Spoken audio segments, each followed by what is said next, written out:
Question: who will replace Michael Masi? Thank you again for watching this video. Yesterday I made a video about Michael Masi is fired and here's why. Today the question is, who will replace Michael Masi? There hasn't been more name often used on social media since 2021 Abu Dhabi than the name Michael Masi, for a very good reason. I want to talk about the following first. What is the role of an FIA race director, or in particular the role of a Formula One FIA race director? It says the following. The FIA race director oversees the logistics of Formula One race weekend, which ensures that all cars, tracks, drivers obey or follow FIA regulations before, during, and after the race. Again, the FIA race director ensures that all cars, tracks, drivers obey, meaning follow, the FIA race regulations before, during, and after the race. The FIA race director has the power to control practice, qualifying, and the race. And he, by the way, or she, can propose a change to the timeline as a result of weather. We know that happened in 2021 at the Spa-Francorchamps. Disaster, in my opinion. But the question of the day, following the question who will replace Michael Masi, is can a FIA race director overwrite the rules? The indirect answer to that is the FIA race director does not have the power to make up the rules. So the FIA race director does not have the authority to make up the rules. I want to say it one more time. Answer: the FIA race director does not have the authority to make up the rules.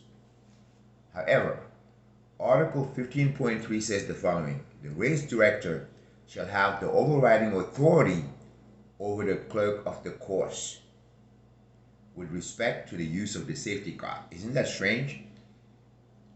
The FIA race director, Article 15.3 says, has the overriding authority over the clerk of the course with the respect of the use of the safety car.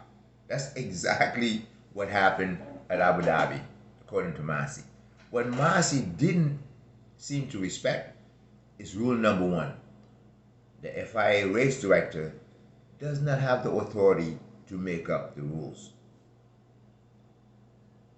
Should I ask the question, did Masi made up the rules at Abu Dhabi? You tell me. What many said on everything that is in proposal today pending is that the Formula One and the FIA is looking to ban the team principal radio. And I say that's actually the wrong move. Limiting information to the fans is hiding things that I don't think is to the benefit of the sport. Fans do not need less information, but they need that to know that there's honesty from the front to the back. Hiding team principal communication is not the solution to full disclosure of the sport. I think that requirement or that proposal is the wrong direction. It's taking the team and the sport in the wrong direction. Now, another proposal is that just like the teams have, we know Mercedes and Red Bull and Ferrari have over 300 staff that are remotely located using the sensors on every car to communicate directly with the team principal, from tire temperature, downforce, and everything, gearbox. Well, the proposal is that the FIA race director has an off-site team that actually oversees the rules and regulation on real time and communicate with race control.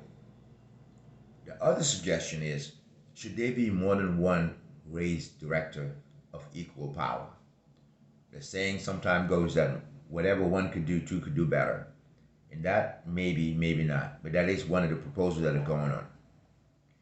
Now, the biggest challenges they say that faces an FIA race director is the fact that they have to give up 23 weekends on travels.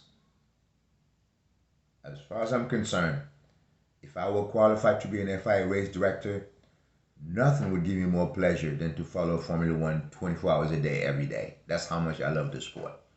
I guess if you have kids and young kids, it may be a challenge to be gone 23 weekends a year. But that's one of the challenges. All that said, here are 6 names that are being proposed that I've never heard of before. I have never heard of them, but they actually been involved in Formula One and played a role of a race director for a long time in many ways. First name is Eduardo Freitas. He actually is the current race director for the GT series and the WEC series, and he's been a race director for the past 20 years. Number 2 guy is Scott Elkins. He served as F1 deputy, and he's currently the race director for Formula E and DTM. I love DTM. Neil, last name Wittich, is actually current Masi's deputy race director. So Neil, Wittich, is Masi's current race deputy director. So he would be ready to step in, I guess, because he's current with the process. Number 4 is Peter Roberts. Peter Roberts is the race director for Porsche Super Cup.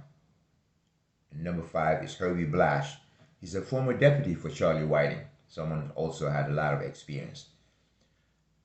And then the last one, number 6, is Steve Nielsen. Steve Nielsen was actually in charge as a team manager for Tyrrell, Benetton, and Renault.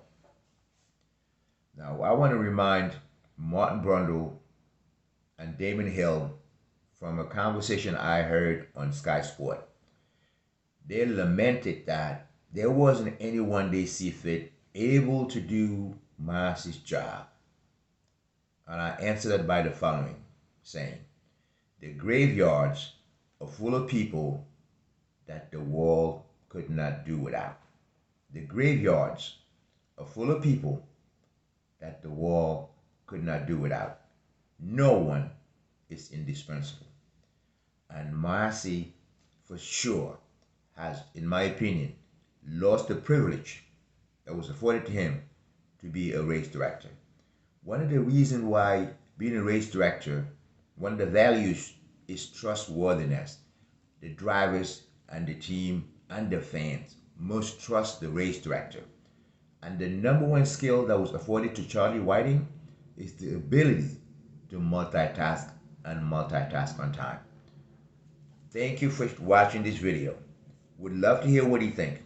I can't wait to hear who the new race director is, but I hope he shares the values of being trusted across the board, and mainly very important, to have the ability to multitask in real time, so we can be proud of the sport we love so much.